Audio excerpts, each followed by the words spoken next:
walaupun buktinya katanya sudah terkumpul dalam flash disk semua dan sudah dilihat dengan benar, ya kita kembalikan lagi kepada proses hukum yang berjalan gitu kan. Maka dari itu sadar bahwa ini dunia digital, pelajari supaya karya-karya kita akan tidak merugikan kita gitu. Point of view aku sebagai penikmat musik, karena Lesti suaranya bagus. Terlebih lagi pribadinya juga yang baik, nggak pernah rese sama orang, nggak pernah ribet sama orang.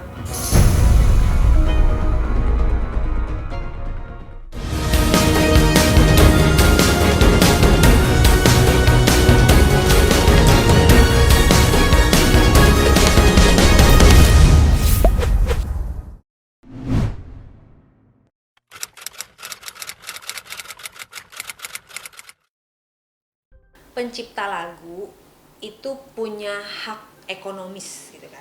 Ada hak moralnya juga di situ. Hak moralnya di situ adalah bahwa pencipta lagu berhak untuk diakui. Ini loh, lagu ini ciptaannya si ini gitu kan. Dan ada hak ekonomis yang melekat ketika seseorang membawakan dimanapun dia berada yang menimbulkan keuntungan gitu ya. Baik itu misalnya konser atau mungkin berbayar yang seperti karaoke atau kayak gimana. Nah, sekarang yang dipermasalahkan adalah cover lagu di YouTube, ya kan? Cover lagu di YouTube. Nah, YouTube-nya YouTube siapa? Itu kan harus diuji dulu kebenaran materialnya. YouTube siapa? Terus itu diambil dari konser kah? Apa itu diambil dari acara TV, direkam terus diupload, atau memang itu dia cover lagu? Tapi kalau cover lagu tidak ada wajahnya dia gitu. Tidak ada wajahnya Lesti. Dan sudah banyak sekali yang upload. Jadi mau yang YouTube yang mana nih yang paling duluan ngupload kan gitu, yang diakui, yang katanya dari tahun 2017. Yang jadi pertanyaan, dari 2017 baru dilaporkan di tahun 2025, yang mana itu sudah berlangsung kurang lebih 8 tahun. Kita lihat pihak dari sana bilang bahwa dia mengetahui 2017 itu sudah tahu Lesti menyanyikan lagu tersebut, tetapi dilakukan pembiaran. Ya udah dibiarin gitu aja. Nah, barulah sekarang timbul inisiatif. Apa mungkin karena ramainya pemberitaan tentang undang-undang hak cipta yang kemarin digaungkan oleh Ahmad Dhani, kemudian ada Agnes Monica yang digugat juga, kemudian pada akhirnya putusan pengadilan menyatakan bahwa Agnes mau kalah dan harus membayar ganti rugi, seperti itu. Jadi timbul inspirasi, wah lagu saya sebagai pencipta lagu dinyanyikan oleh artis siapa nih yang tidak membayar royalti atau melanggar undang-undang hak cipta. Mungkin seperti itu, karena jaraknya jauh sekali loh dari kejadian 2017 ke 2025.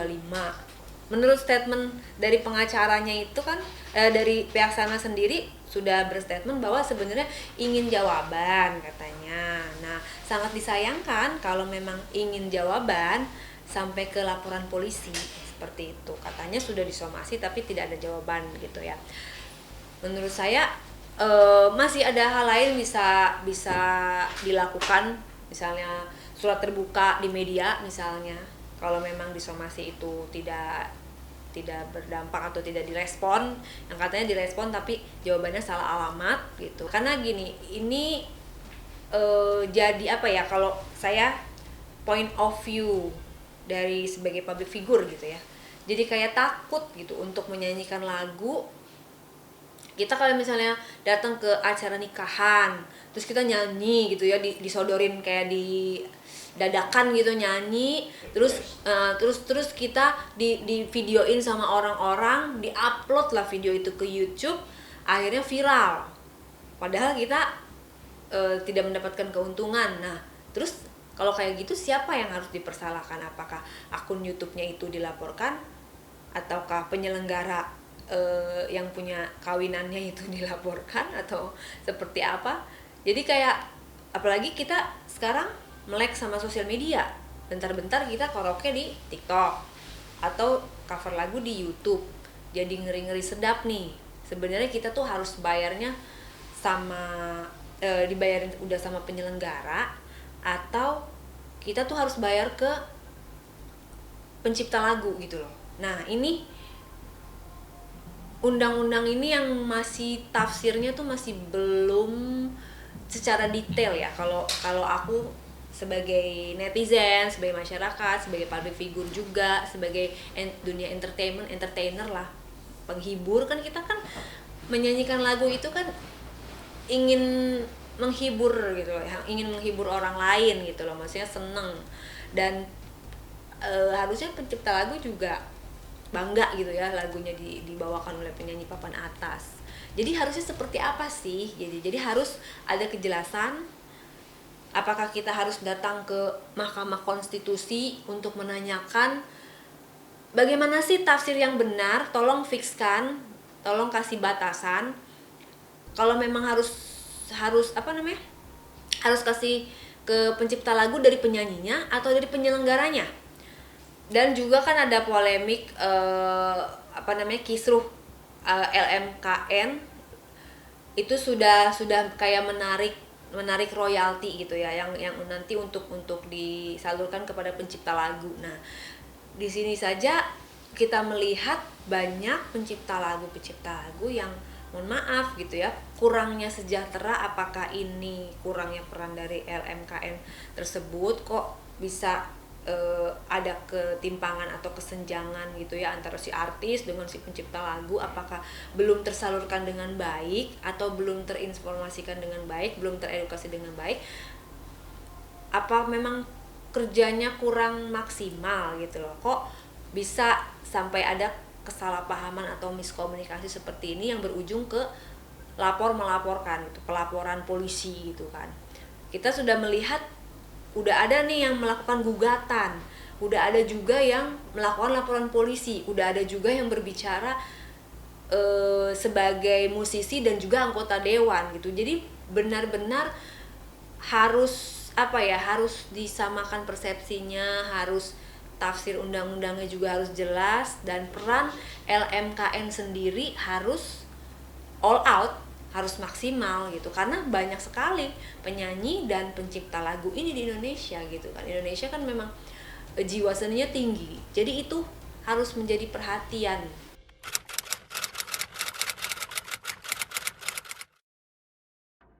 Kembali ke pelaporan Yoni Dores kepada pihak Lesti, itu yang dilaporkan adalah cover lagu di YouTube, yang disomasi adalah Lesti, yang dilaporkan adalah Lesti. Nah, ini ada dua hal yang harus bisa lebih tepat sasaran, karena kalau kita bicara YouTube, siapa yang mengupload, YouTube-nya punya siapa, kepemilikannya YouTube siapa. Terus kalau memang melanggar undang-undang hak cipta, dia nyanyinya di mana pada saat lagu itu dinyanyikan, apakah di konser ataukah di TV. Nah, ya itu harus konfirmasi ke pihak penyelenggaranya, apakah pihak penyelenggaranya sudah bayar royalti atau belum. Kan itu harus ditanyakan juga terlebih dahulu gitu kan. Maksudnya jangan sampai salah sasaran ketika nanti kita sudah masuk laporan, ternyata itu adalah kewajiban penyelenggara. Nah, itu dia balik lagi ke undang-undang yang saya maksud itu, yang harus diperjelas secara tafsir, harus diuji gitu loh kembali kebenaran materialnya.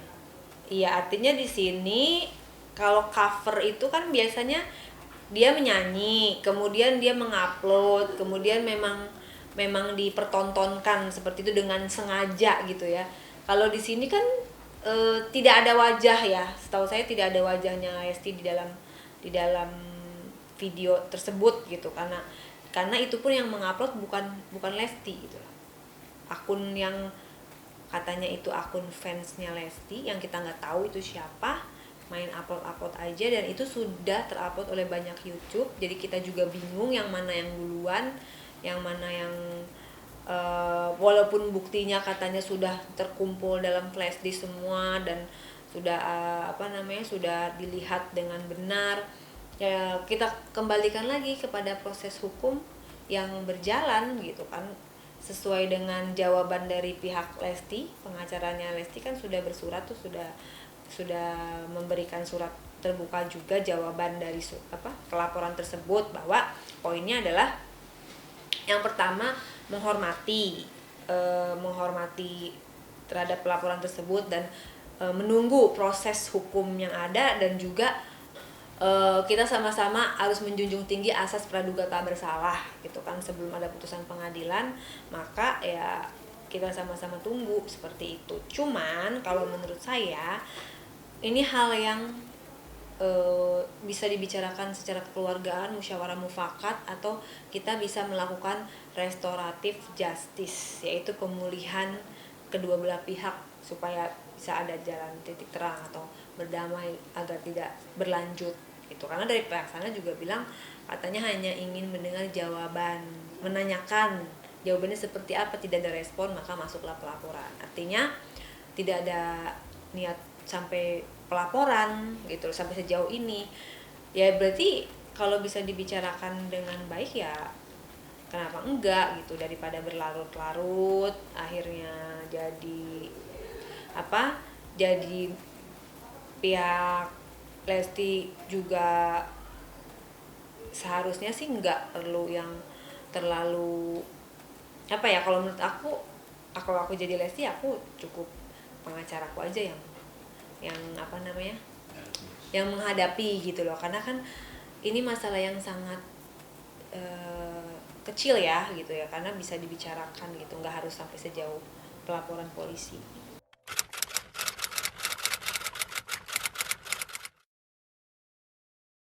Kalau hubungan diatur ya tinggal komunikasi aja ya kan, antara pencipta, lu nyanyiin lagu gue atau gue nyanyiin lagu lu nih gitu kan, gue ada acara nih, gue mau nyanyiin lagu lu gitu, gimana deal-dealannya kan gitu, tinggal komunikasi. Nah supaya tidak ada yang dirugikan nih, kita harus sadar bahwa ini dunia digital gitu loh, dan pencipta lagu juga makin banyak, yang muda-muda makin kreatif, makin instrumen dalam menciptakan lagu juga. Kalau dulu mungkin pakai alat musik doang, tapi sekarang sudah ada aplikasi yang orang tuh nyiptain lagu tuh mudah. Dulu mungkin nyiptain lagu bisa sebulan 2 bulan baru satu lagu, tapi sekarang dengan bantuan AI gitu, dengan bantuan aplikasi-aplikasi yang support terhadap aransemen musik, alat musik atau memproduksi sebuah lagu itu sangat mudah. Jadi kalau aku jadi pencipta lagu zaman dulu, merasa datang ke zaman sekarang, kita tuh harus insecure gitu. Wah ternyata kalau kita merasa arogan, banyak pencipta lagu yang muda-muda yang tampil dengan warna baru, dengan mungkin musiknya yang dulunya dangdut sekarang menjadi EDM, R&B, atau yang ada DJ-nya. Akhirnya kita nggak bisa bersaing, kita nggak bisa berlomba dengan yang muda-muda, nggak bisa berlomba dengan karya kita, karena kita fokus mempermasalahkan hal yang sebenarnya bisa kita selesaikan dengan benar gitu. Kalau menurut saya itulah kejamnya dunia digital, karena kita mau tidak mau, suka tidak suka, kita harus terima bahwa ini adalah dunia digital yang mana semua orang bisa menyanyikan lagu tersebut gitu, lagu yang mereka suka gitu.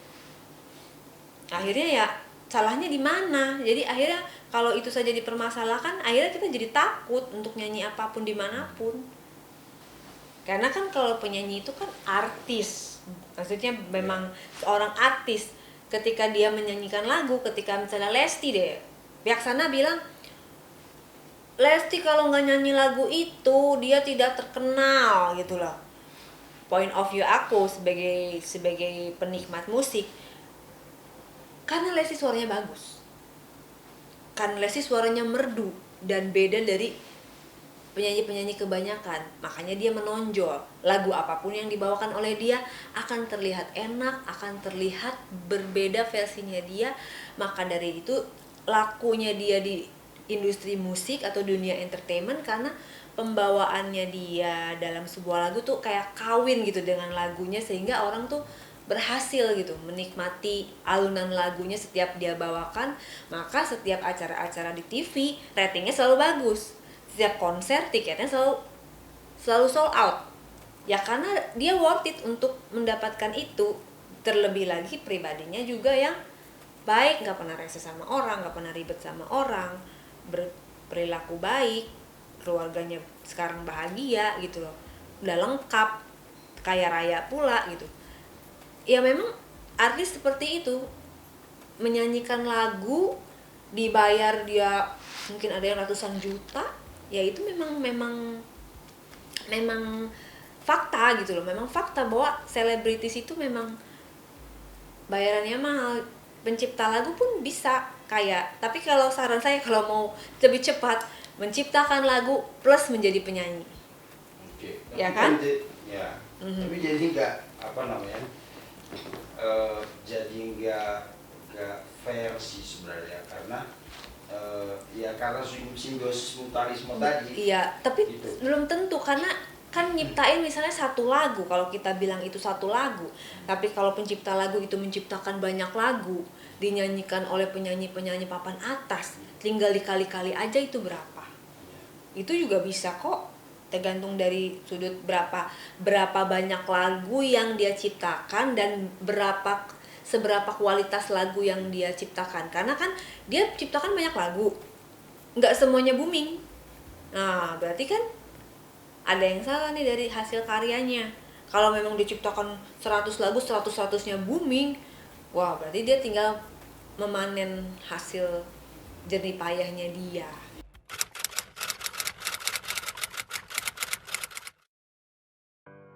LMKN itu harus melek namanya digital, harus kedengeran gaungnya, ya kan? Hello, ini ada nih LMKM nih, kita bekerja dan kita mengedukasi. Pertama itu wajib, karena apa? Itu supaya tidak salah langkah antara pencipta dan juga penyanyi yang seperti apa. Yang kedua, ciptakan aplikasi mungkin yang serba digital yang sehingga orang mudah gitu loh.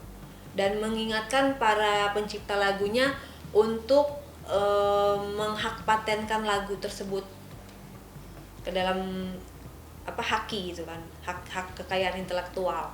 Itu kan bisa supaya lagu kamu belum dihak patenkan nih, belum dihak ciptakan nih, ayo daftarkan, supaya nanti kalau ada orang yang mengaku-ngaku seumpamanya sembarangan mencaplok-caplok, bisa dipermasalahkan. Kalau misalnya dari awalnya tidak dihak paten atau tidak dihakikan hak kekayaan intelektual, kesannya akan sulit, tapi kan itu hanya segelintir orang yang tahu tentang itu gitu ya. Banyak hal yang bisa dilakukan oleh LMKM, bisa dengan menggait orang-orang muda gitu kan, influencer agar kita juga bisa jadi seperti ini ya gitu. Lebih menyentuh ke ke digital gitu, karena kan masyarakat Indonesia kan semuanya pakai handphone, semuanya pakai sosial media. Kita gaungkan, jangan sampai ada lagi hal-hal seperti ini. Dan juga peran pembuat undang-undang, anggota dewan harus lebih lebih sesuai lagi dengan zaman sekarang dalam pembuatan undang-undang. Mungkin bisa direvisi atau juga kita bisa uji ke Mahkamah Konstitusi. Banyak hal kalau semuanya berdiskusi, semuanya berembuk gitu, seluruh penyanyi, seluruh pencipta lagu gitu kan, berdiskusi mungkin di ruang anggota dewan gitu ya, di ruang DPR yang nantinya akan menghasilkan sebuah keputusan yang win-win solution, yang benar-benar baik bagi kedua belah pihak.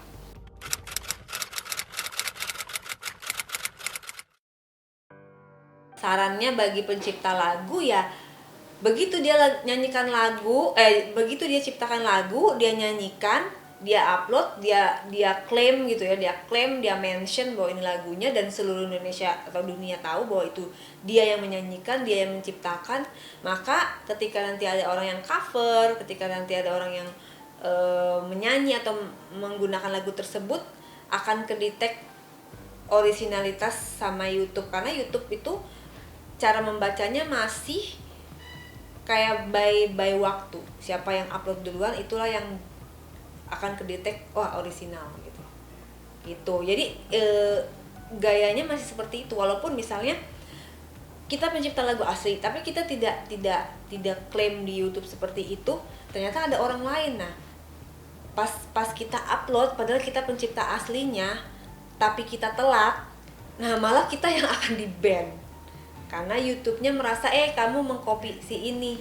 Maka dari itu sadar bahwa ini dunia digital, pelajari plus minusnya di platform YouTube itu seperti apa, plus minusnya di platform TikTok itu seperti apa, di Instagram itu seperti apa, supaya karya-karya kita akan tidak merugikan kita gitu, supaya itu bisa menjadi pemasukan untuk kehidupan anak cucu kita. Kan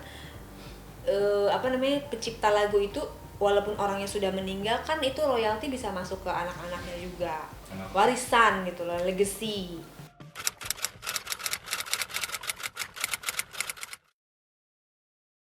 Kalau kita melihat kasusnya Lesti ini bukan cuma sekedar kasus Lesti terus dilaporkan oleh pencipta lagunya, tetapi ini ada hal yang lebih besar untuk masa depan Indonesia. Karena apa?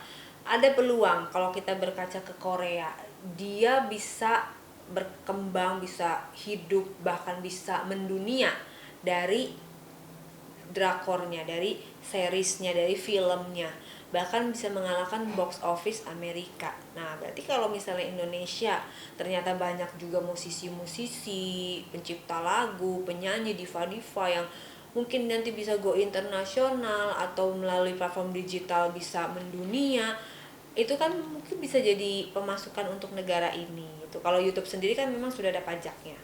Nah tapi ada hal-hal lain yang kalau penyanyi dan pencipta ini benar-benar diberdayakan, karya-karyanya disupport dan sampai tidak ada terjadi lagi polemik, itu bagus, bisa jadi untuk pemasukan negara. Kalau ini akan dibahas terus-menerus bisa jadi attention juga, perhatian bagi pemerintah sesuai dengan bidangnya.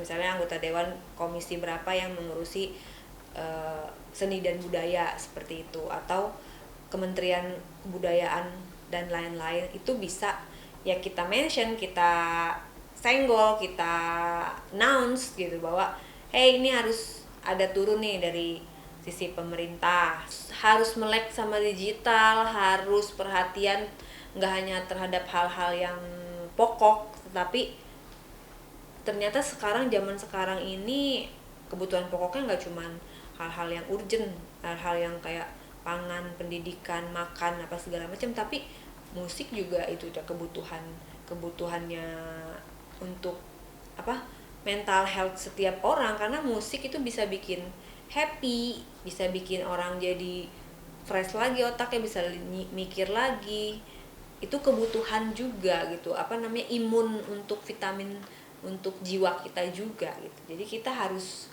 menganggap itu penting kalau memang pemerintah punya melihat itu sebagai suatu potensi dan itu sebagai suatu yang penting. Bahkan musik juga bisa jadi kekuatan politik, karena musik itu bisa quotes and quotes meracuni gitu ya, meracuni jiwa, pikiran. Dari musik itu juga bisa ide-ide pemikiran kita bisa lontarkan di situ, kayak dalam tanda kutip kampanye melalui musik aja bisa gitu kan. Sama halnya dengan film gitu kan, kita bisa menguasai dunia hanya dengan film. Nah sama musik juga kita bisa kuasai negara-negara lain hanya dengan musik sebenarnya, kalau kita melihat lebih jeli lagi ke depannya secara visioner, bahwasanya sekarang tuh perang tuh nggak pakai senjata, pakai musik, pakai film, pakai hal-hal entertainment yang lain yang bisa mengikat, yang bisa mengajak orang untuk masuk ke dalam dan sulit untuk ditinggalkan gitu. Salah satunya dengan musik.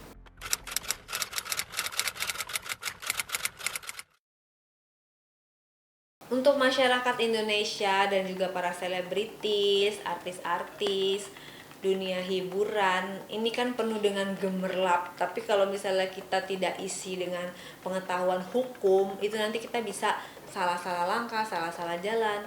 Dan sekarang kan banyak nih pengacara-pengacara muda yang juga eksis di dunia sosmed ataupun di televisi. Nggak ada salahnya kita bergaul dengan mereka yang memang paham hukum. Jangan sampai ketika kita ada masalah baru kita mencari-cari pengacara, akhirnya sudah jatuh baru deh pengacara yang memperbaiki.